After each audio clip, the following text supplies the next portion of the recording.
D.W. Dancing Queen is not the first time that we've seen Binky and D.W. working together, but whenever they do, I think it's a pairing that always works really well. This is the second segment of the fourth episode of the 8th season, and in this one, the third graders are paired off with preschoolers to work on a project, which seems like a recipe for disaster in some cases, but D.W. is paired with Binky. And to begin with, it seems like they have nothing in common. D.W. wants to talk about unicorns and rainbows, and Binky's interested in wrestling.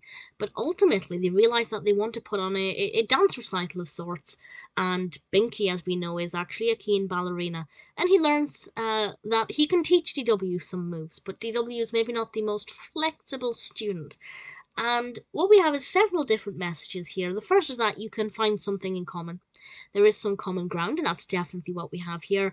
The second is that while you need to listen to your teacher also needs to be able to adapt their teaching style to the student, because DW's not really getting it, and Binky's getting frustrated that she's not picking up the dance moves, but then he realizes that actually, if he changes his approach to things, she might actually do better. And I rather enjoyed it. I thought it worked quite well. Binky and DW, as I said, just it's such a good pairing. It's so effective, and that's definitely what we see here. With regards to actually learning about dancing, there are some bits of vocabulary here and there, which I think is always quite interesting when you can learn about something new. Might it encourage any child to take up dancing? I think it could.